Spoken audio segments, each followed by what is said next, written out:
आप सभी दर्शक का हमारे चैनल रामकंस पर स्वागत है। आज का जो टॉपिक है क्लास 11 से रिलेटेड है। इसे पिछले क्लास में हम लोग देखे थे, ऑब्जेक्टिव का हम लोग डिस्कशन किए थे 1 to 30। अगर आप नए हैं या नहीं देखे हैं तो आई बटन पर उसका लिंक मिल जाएगा, जाके आप देख लीजिएगा, जिसमें हम 1 से लेकर 30 तक ऑब्जेक्टिव क्वेश्चन का डिस्कशन किए हैं। उसको आप देखिएगा। अगर उसमें कोई क्वेश्चन ऐसा हो जो आपको अंडरस्टैंडिंग नहीं हो या समझ में नहीं आता है तो आप आए हो उसका कमेंट बताइएगा, हमें कमेंट करके बताइएगा, हम फिर से उसको डिस्कशन करेंगे। ठीक है, चलते हैं। आज का जो सेक्शन है वो सेक्शन बी है, जो आपको यानी कि क्वेश्चन नंबर 1 से लेकर 10 तक डिस्कशन होगा। आप शुरू से अंत तक बने रहेंगे। चलिए बिना देर किए हुए हम लोग शुरू करते हैं।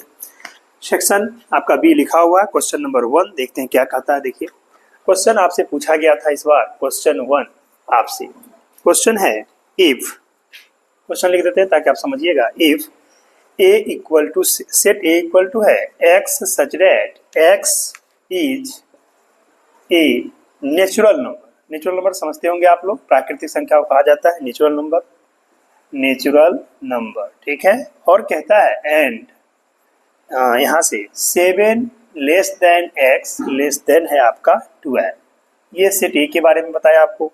एंड फिर आपको सेट बी के बारे में बता रहा है। यहाँ से सेट बी इक्वल टू दिया है, इसमें आपको -11, उसके बाद 8 है, 9 है और 10 है। ठीक है, ये दिया हुआ है। तब हमसे पूछता है कि देन फाइंड करना है हम लोगों को यहाँ पर। Then find A intersection B. सबसे पहले क्वेश्चन को समझिए। क्वेश्चन क्या कहा? क्वेश्चन आपसे पूछना चाहता है, if set A equal to x such that x is a natural number and 7 less than x less than 12 and B set B equal to -11, 8, 9 और 10 दिया है। तो पूछा है हमसे कि then find A intersection B. सबसे पहले आप समझिए, ये जो है आपका सेट बिल्डर फॉर्म। आप जानते हैं ना, सेट को हम दो तरह से रिप्रेजेंट करते हैं। एक होता है आपका रोस्टर फॉर्म, जो कि बी सेट दिया हुआ है। इस रोस्टर फॉर्म में क्या होता है, मिडिल ब्रैकेट के अंदर सारे सेट को लिखते हैं, हर एलिमेंट को, और कॉमा देके सेपरेट करते हैं। और दूसरा होता है आपका सेट बिल्डर फॉर्म, जिसमें हम क्या करते हैं, जो सेट होता है उसका मेन प्रॉपर्टी को सिर्फ लिखते हैं। ठीक है, और उसको इस तरह से लिखा जाता है एक्स। आइए पहले हम सेट ए को क्लियर करें। सवाल समझ गए हैं आप? यहाँ से हम सॉल्यूशन लिखेंगे। हम कहेंगे here set A equal to, आप जैसा वो लिखा है उसे लिखिए, x such that x is a natural number, natural number, x natural number है। एंड हम कहेंगे and 7 less than x less than 12। इसका क्या मतलब हुआ? इसका मतलब हुआ, समझिए आप, कि जो हमारा नेचुरल नंबर लेना है 7 से ग्रेटर बट 12 से लेस, तक क्या आएगा? 7 से ग्रेटर आप जानते हैं 8 होगा, 8 होगा, 9 होगा, 10 होगा और 11 होगा, 12 में होगा लेस देन है। चलिए, तो हम सेट ए को क्लियर कर दें। सेट ए में आप देखे हैं कि आपका 8 आएगा 7 से ग्रेटर, 9 आएगा और 10 आएगा और 11 आएगा। 12 क्यों नहीं आया? जानते हैं ना, क्योंकि वहाँ लेस देन लिखा हुआ है, 12 से छोटा लेना है इसीलिए। और 7 इसलिए ना 7 से ग्रेटर। अगर यहाँ पर देखिए, अगर यहाँ पर इक्वल लगा रहता है ऐसे, तो याद रखिए 7 भी लेना पड़ता है, 12 भी, लेकिन सवाल में ऐसा है नहीं। ठीक है, इसलिए हटा देते हैं, समझाने के लिए था। चलिए, अब हमारा एक क्लियर हो गया। एंड हम यहाँ पर लिखेंगे कि बी, तो बी तो आपको दिया हुआ है, तो -11, 8, उसके बाद 9, उसके बाद 10, ये ना। अब आप कहेंगे यहाँ से नाउ आपका ए इंटरसेक्शन बी। आप समझते हैं, पहले ए को लिखेंगे, ए में 8, 9, 10, 11, इंटरसेक्शन का साइन देते हुए -11, 8, 9 और 10। अब जैसा कि आप समझते हैं, इंटरसेक्शन का मतलब होता है कि दोनों सेट में जो कॉमन, तो देखिए क्या कॉमन है, तो आप मैच कराइए। इसका जवाब आप यहाँ से लिख सकते हो। देखिए 8 यहाँ भी है, 8 यहाँ भी मैच किया तो 8 आएगा। ठीक, 9 यहाँ भी है, 9 यहाँ भी है, तो आप 9 भी लिखोगे। फिर 10 यहाँ है, 10 यहाँ भी मैच कर रहा है तो 10 लिखोगे। कहने का मतलब अब जो बचा, अब देखिए गौर की, यहाँ पर 11 प्लस में और 11 माइनस से, गलती से उसको नहीं लिखना है, इसको हटा देते हैं। ठीक है, ये आपका आ गया। तो हमने क्या देखा, दोनों का अंत यहाँ लिख सकते हैं। देयरफॉर ए इंटरसेक्शन बी का वैल्यू 8, 9, 10 सेट के रूप में आपका आया।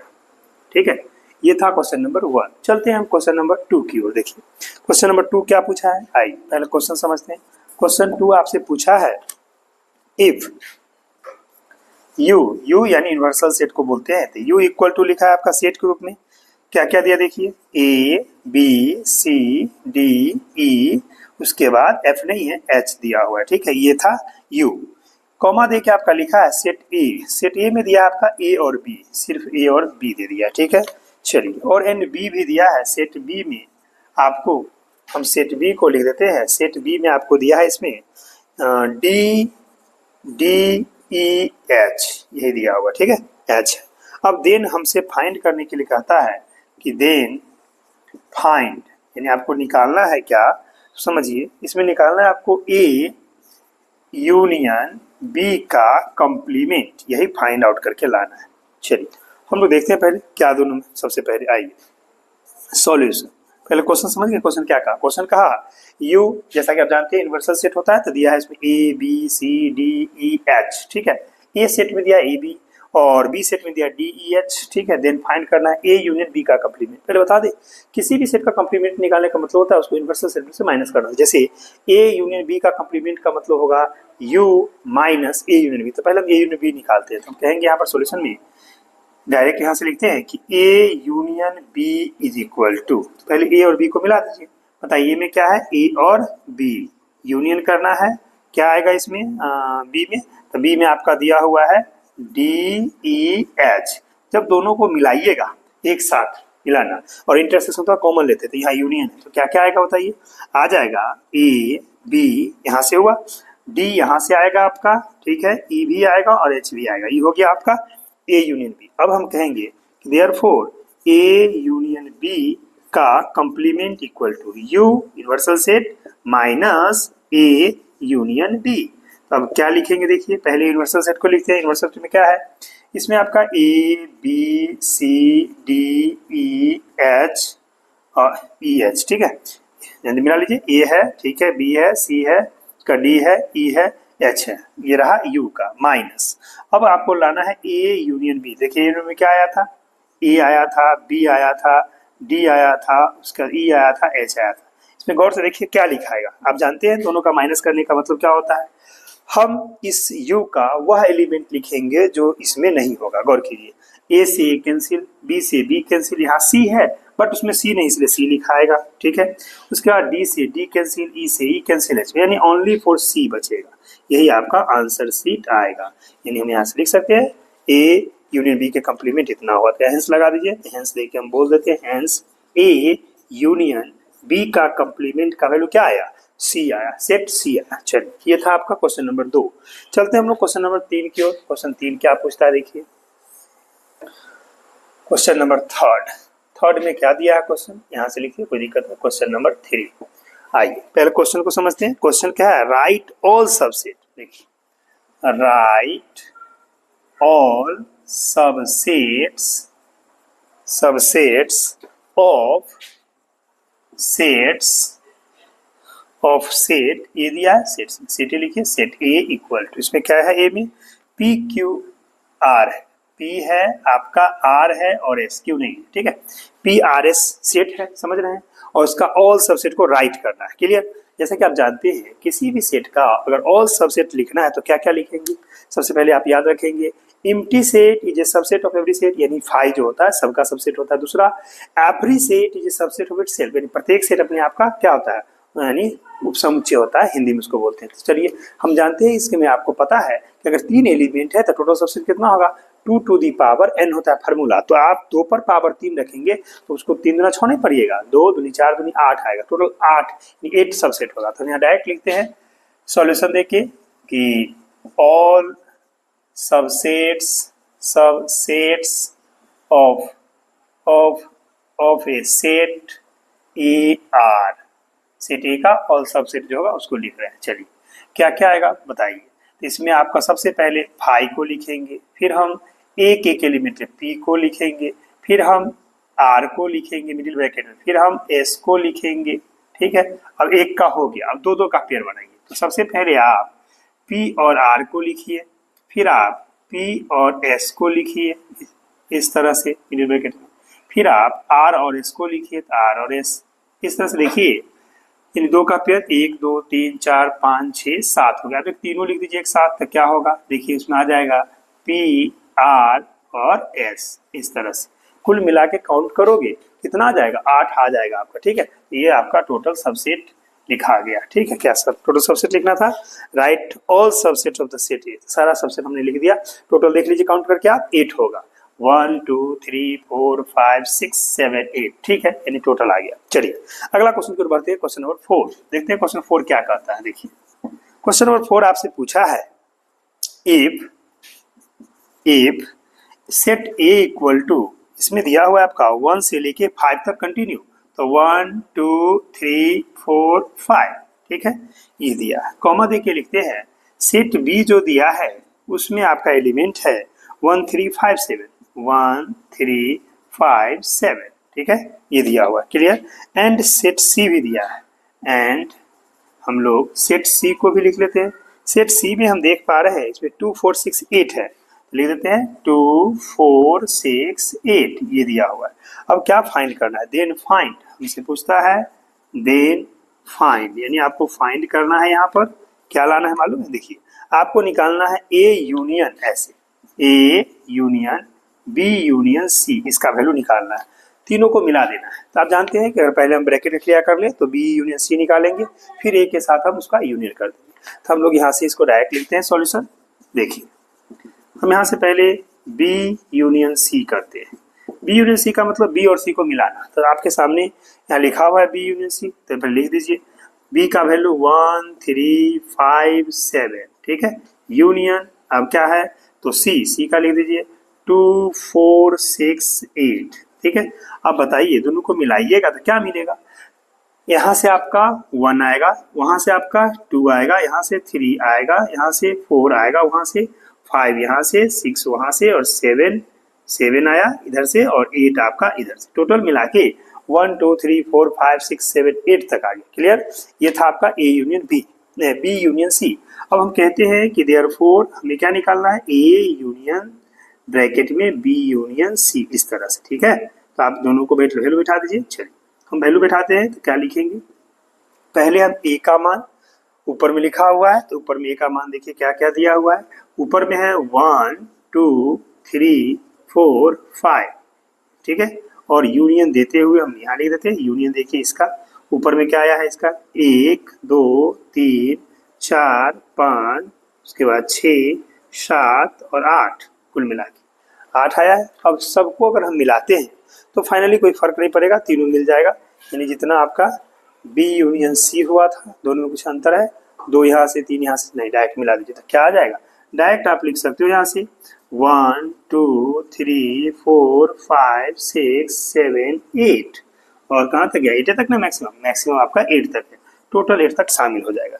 इस तरह से हम लोग चौथा नंबर क्वेश्चन जो आपको मिला दिए उसमें आया है 1 2 3 4 5 6 7 8 तक आया है, तो आपका तीनों को मिला दिए, यही आपका आंसर सीट बनेगा। इस तरह से आपने क्वेश्चन नंबर 1 से लेके क्वेश्चन नंबर 4 तक देखा। चलते हैं हम लोग फिर नेक्स्ट क्वेश्चन की ओर। चलिए हम लोग चलते हैं नेक्स्ट क्वेश्चन नंबर 5 की ओर। देखिए क्वेश्चन नंबर 5 क्या पूछा है आपसे, क्वेश्चन नंबर 5 आपसे पूछा है 5 नंबर। देखिए क्वेश्चन आपसे है, यहाँ लिखा हुआ है कि if set A equal to आपका दिया है 0 से स्टार्ट किया है, 0 1 3, उसके बाद है आपका 4 7 8, ये दिया हुआ है सेट ए में। एंड सेट बी में, एंड सेट बी में आपका दिया है 4 7 9, 4 7 और 9, ठीक। और तो देन फाइंड करना हमको चाहता है यहाँ से कि देन फाइंड ए माइनस बी, ध्यान से देखेंगे ए माइनस बी आपको फाइंड आउट करना है। ए माइनस बी का क्या मतलब, ए में से बी को माइनस कर लीजिए, जो ए का रेस्ट बचेगा उसको लिखिए। अब यहाँ पर हम सॉल्यूशन लिखेंगे, डायरेक्ट हम कहेंगे कि A here A minus B equal to, पहले ए का वैल्यू लिखिए ऊपर से देख के, ए का वैल्यू है 0 1 3 4 7 8, ठीक, माइनस बी का वैल्यू लिखिए क्या है 4 7 और 9, ठीक। अब अगर हम इसको लिखना चाहते हैं तो देखिए एक और कीजिए, जो ए का रेस्ट बचेगा वही लिखना है, बी से कोई मतलब नहीं। चलिए हमने 0 लिखना चाहेंगे, 0 नहीं है तो लिखा आएगा, 1 लिखना चाहे इसमें नहीं है इसीलिए लिखा आएगा 1, 3 लिखना चाहे इधर नहीं है तो आपका 3 भी लिखा आएगा, 4 लिखना चाहे 4 है कैंसिल, 7 लिखना चाहे 7 कैंसिल, इसका 8 उसमें नहीं है इसलिए 8 लिखा आएगा। गौर कीजिए इतना है, उसका 9 से कोई मतलब नहीं, गलती नहीं कीजिएगा। चलिए ये आंसर हो गया। यहाँ पर हम बोल सकते हैं देयरफॉर ए माइनस बी, ठीक है, ए माइनस बी का वैल्यू आपका ये आया, ठीक।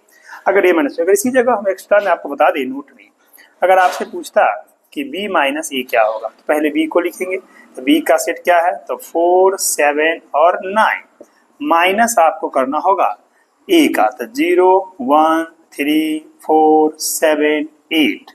अब गौर से देखिए, इसमें हम जो बी का रेस्ट बचेगा वही लिखेंगे, इससे कोई मतलब नहीं। यानी हम 4 लिखना चाहते थे, 4 से 4 कैंसिल, 7 लिखना चाहते थे, 7 कैंसिल, 9 इधर नहीं है तो सिर्फ और सिर्फ इस समय 9 आएगा। अंतर समझिएगा। जनरली हम लोग याद रखेंगे। इसे क्या सीखने को मिला, तो हम कह सकते हैं इसको, ये मान लीजिए स्टार हुआ, तो कह सकते हैं क्लियरली इस बात को याद रखेंगे कि a minus B does not equal to b minus A in generally. Generally सामान्य रूप से ये बात याद रखिएगा, कभी भी a minus B b minus A के बराबर नहीं आता है। लेकिन एक्सेप्शनल कोई सवाल होगा तो हो सकता है, लेकिन इसमें नहीं। ठीक है, जनरल। आइए क्वेश्चन नंबर 5 की ओर बढ़ते हैं हम लोग। 5 हो गया, क्वेश्चन नंबर 6 की ओर देखिए। 6 क्वेश्चन क्या पूछा है। 6 में पूछा है कि if set a equal to, आपका दिया है 1 2 1 और 2, ठीक है, एंड सेट b जो है, सेट b के रूप में आपका दिया हुआ है 2 3 4, तो आप लिख दीजिए 2 3 4, ये दिया हुआ है।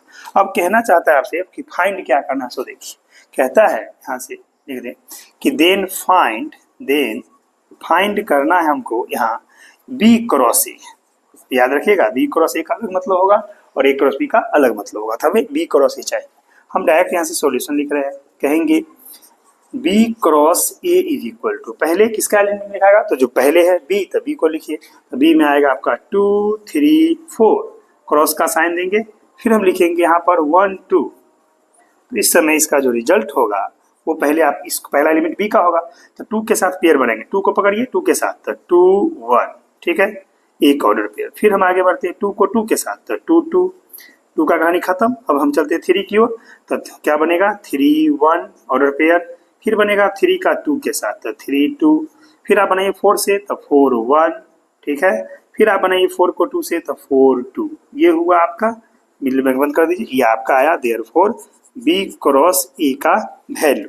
तो आप b क्रॉस a का वैल्यू लिख देंगे 2 1 2 2, ठीक है, बाकी मिला दीजिए, बात खत्म। ये आपका इसका आंसर सीट हुआ। लेकिन अगर इसी जगह याद रखिए, नोट में जानकारी के लिए बता दें आपको, अगर पूछता a क्रॉस b तो उसका कुछ अलग वैल्यू आता। देखिए कैसे, a का पहले लिखेंगे तो 1 2, क्रॉस देंगे, b का लिखेंगे 2 3 4। इस समय जो फर्स्ट ऑर्डर पेयर बनेगा पहले a का आएगा बाद में b का। इसका जवाब क्या आएगा, देखिए पहले 1 से लेंगे तो 1 2 ऑर्डर पेयर, फिर आपका 1 3, फिर आपका 1 4, ये अलग है, फिर आपका 2 से लेंगे तो 2 2, फिर आपका 2 3, फिर आपका 2 4। इस तरह से ऑर्डर पेयर बनेगा। ध्यान रखिएगा 2 1 जो है डज नॉट इक्वल टू 1 2, क्यों ऑर्डर पेयर आप जानिए कि इसमें फर्स्ट एलिमेंट 2 है, सेकंड एलिमेंट 1 है, यहाँ फर्स्ट एलिमेंट 1 है, सेकंड, कभी भी ये बराबर नहीं होता है। इसमें भी वही बात ध्यान रखेंगे, जनरल वे में a cross b does not equal to b cross, याद रखिएगा। चलिए हम लोग बढ़ते हैं अगले क्वेश्चन 7 की। क्वेश्चन नंबर 7 क्या पूछा, देखिए क्वेश्चन नंबर 7 में आपसे पूछा है सवाल, 7 को देख लेते आइए। 7 में आपसे सवाल पूछा है, उसी ऑर्डर पेयर पर आधारित है कि इफ ऑर्डर पेयर में लिखा हुआ है x/3 + 2, y - 3/5 order pair is equal to, दिया हुआ है आपका 1/3, 2/5, यानी ऑर्डर पेयर में, ठीक है। और तब हमसे जानना चाहता है कि then find the values of x and y, x and y मतलब x y का वैल्यू चाहिए। आप देख रहे हैं दो ऑर्डर पेयर को इक्वल किया गया, फर्स्ट को फर्स्ट के बराबर कीजिए, सेकंड को सॉल्व कीजिए, आंसर आ जाएगा। हम डायरेक्ट यहाँ से सॉल्यूशन लिखते हैं, कहेंगे हियर मतलब यहाँ order pair x/3 + 2, y - 3/5 is equal to दिया है आपका, जो ऊपर में है 1/3, 2/5, ऐसा कह सकते हैं गिवन, ये दिया हुआ है, ठीक। अब आइए फर्स्ट ऑर्डर पे एलिमेंट को फर्स्ट के बराबर करेंगे, तो क्या लिखेंगे, therefore x/3 + 2 is equal to 1/3, and लगाते हुए y - 3/5 इज इक्वल टू 2/5। आइए सबसे पहले हम देख रहे हैं कि यहाँ पर जो एलिमेंट है इसको उधर भेज दीजिए, तो क्या लिखिएगा, x/3 इक्वल टू 1/3 - 2, प्लस 2 उधर गया -2 हुआ, एंड यहाँ से y इक्वल टू -3/5 उधर ट्रांसफर कीजिए, तो 2/5 + 3/5 होगा। अब आइए यहाँ पर हमारा x/3, इस दोनों का एलसीएम लेंगे, तो एलसीएम 3, इसके नीचे 1 है, 3 से दिए 3 को डिवाइड तो 1 माइनस 1 से दिए तो 3, 3 2 जा 6 एंड यहाँ पर y इक्वल टू, दोनों का डिनोमिनेटर सेम है, डायरेक्ट ऐड कर दीजिएगा। आप बचपन से पढ़ते आए हो तो देखेंगे 2 + 3/5 हो जाएगा। अब यहाँ से 3 से 3 को उड़ाइए, कोई दिक्कत नहीं है, ठीक। अब यहाँ से क्या देख पा रहे हैं, देखिए x इक्वल टू ये हो गया -5 एंड यहाँ से निकालेंगे तो y इक्वल टू 5/5 जो कि कट के 1 आएगा। तो हमने क्या देखा, therefore x equal to -5 and y equal to 1। तो आपका वैल्यू आया, x का जवाब आता है आपका क्या -5, y का वैल्यू आता है आपका +1। यही आपका आंसर होगा, ठीक है। चलिए हम नेक्स्ट बढ़ते हैं क्वेश्चन नंबर 8 की ओर। 8 क्या पूछा है, क्वेश्चन नंबर 8 आपसे जानना चाहा है determine the domain and range. अच्छा, डिटरमाइन द डोमेन, डोमेन समझते हैं ना, जो हम लोग इनपुट करते हैं उसको डोमेन कहते हैं, जो आउटपुट आता है उसको रेंज कहते हैं, याद रखिएगा। And the range of the relation, एक रिलेशन आपको दिया हुआ है, ऑफ द रिलेशन, ठीक है। आर, यहाँ लिख देते हैं रिलेशन, देखिए आर इज इक्वल टू दिया हुआ है सेट बिल्डर फॉर्म में x, order pair x, x cube such that x is a prime number. अब आपको पता होगा ना प्राइम नंबर किसको कहते हैं, जिस नंबर के पास केवल 2 फैक्टर होगा उसको प्राइम नंबर कहते हैं। वही प्राइम नंबर यहाँ पर दे रहा है, प्राइम नंबर, ठीक है। Prime number less than, prime number लिखा है लेस देन 9, यानी प्राइम नंबर होना चाहिए लेकिन लेस देन है। तो आप ही बताइए कौन कौन नंबर आएगा प्राइम नंबर में जो 9 से लेस होगा। आप जानते हैं 2 होगा, 3 होगा, 5 होगा, 7 होगा, बस यही। तो हम यहाँ पर इसको ऐसे बना लें, दे दिया है और हमें फाइंड करना है, फुल स्टॉप दे देते हैं, क्वेश्चन कंप्लीट हुआ।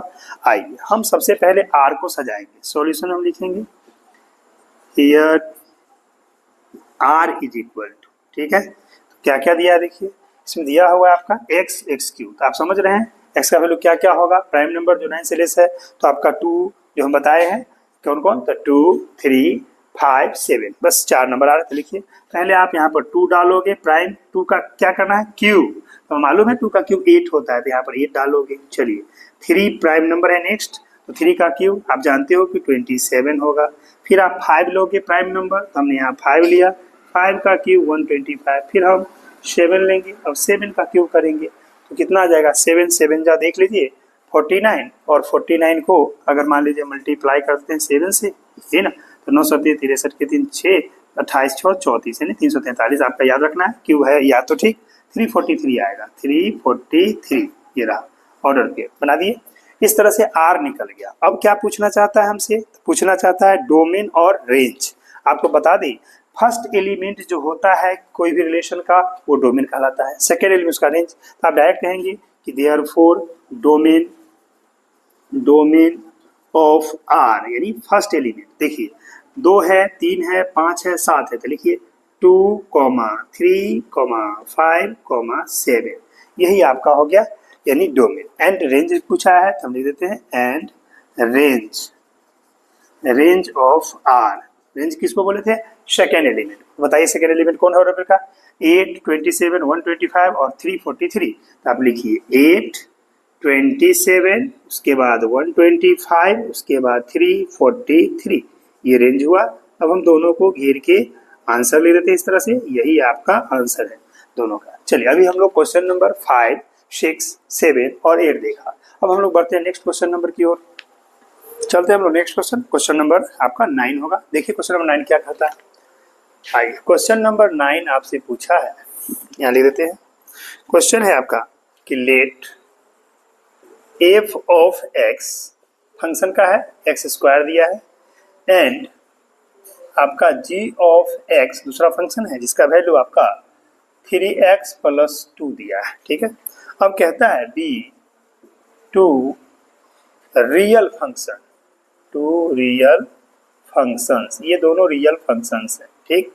अब हमको कहता है फाइंड, अब आपको फाइंड करना है नंबर 1 पहला ये इसमें लिख दीजिए f + g ऑफ x निकालना है, एंड दूसरा आपका जो निकालना है f g इंटू x निकालना है, इसी का वैल्यू निकालना है। बहुत आसान, देखिए कैसे हम लोग सॉल्यूशन लिखेंगे, कहेंगे here f of x equal to x square and g of x equal to 3x plus 2। ठीक है, ये दिया हुआ है, यहाँ कह दीजिए, इसको फर्स्ट मान लीजिए, इक्वेशन गिवन ऐसा दिया हुआ है। ठीक, अब हम उसको जो जो पूछता है उसको निकालते हैं। पहला नाउ आपसे जानना चाहता है, नंबर 1 दे दीजिए इसको, f plus g of x। पहले इसको समझिए, जब भी आपको f plus g into x रहेगा तो x दोनों में लगा दीजिएगा, सिंपल प्रोसेस है। तोड़िए, क्या लिखिएगा, f of x plus g of x, यानी x दोनों में दे दीजिएगा, डिस्ट्रीब्यूट कर दीजिए, तो हमारा आया f of x plus g of x। अब फर्स्ट से वैल्यू बैठाइए, f का वैल्यू क्या है, एक्स स्क्वायर, जी एक्स का वैल्यू क्या है, देखिए 3x प्लस 2 कह देंगे बाई फर्स्ट, फर्स्ट से हमने लाया। ठीक है, अब इसको हम क्या लिख सकते हैं, कुछ नहीं, डायरेक्ट लिख सकते हैं, तो देयरफॉर सेम रह जाएगा, तो कहेंगे f plus g of x का वैल्यू आया x square plus 3x plus 2, यही आपका आंसर। ठीक है, चलिए दूसरा क्या पूछा है, एंड देख के हम दूसरा नंबर लिख देते हैं। दूसरा नंबर में पूछा है आपसे f इंटू जी, तो f g बीच में इंटू दे दीजिए, into x equal to, simple इसको लिखेंगे f of x into g of x। अब ऊपर से वैल्यू बैठाइए, बताइए f ऑफ x का वैल्यू क्या है, देखिए x square multiply g of x का वैल्यू देखिए 3x प्लस 2 कहिए बाई फर्स्ट, यानी फर्स्ट इक्वेशन से हम वैल्यू रिप्लेस किया। अब मल्टीप्लाई होगा, आप जानते हो कि एक्स स्क्वायर को जब 3x से मल्टीप्लाई करेंगे 3x क्यों बेस सेम है, पावर एडिशन हो गया, प्लस एक्स स्क्वायर को 2 से 2x स्क्वायर, तो फाइनल जवाब यही आया आपका, इतना 2x स्क्वायर। तो लिख सकते हैं यहाँ से कि therefore f into g of x का वैल्यू आया 3x cube plus 2x square, answer. ठीक, ये था क्वेश्चन नंबर 9। तो चलते हैं हम लोग क्वेश्चन नंबर 10 क्या पूछा है। देखिए क्वेश्चन नंबर 10 आपसे पूछा है, मैं बता दें आपको 10 नंबर क्या पूछा है। देखिए क्वेश्चन नंबर 10 जानना चाहता है आपसे कि कन्वर्ट, यानी बदलना है, कन्वर्ट क्या करना है, 40 डिग्री और 20 मिनट को इनटू रेडियन मेजर, यानी आपको रेडियन में ले जाना है, रेडियन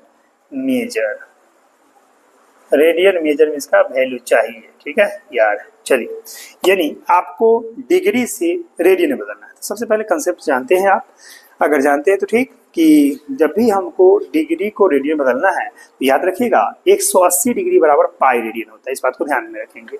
चलिए हम यहाँ से सॉल्यूशन इसका लिखते हैं।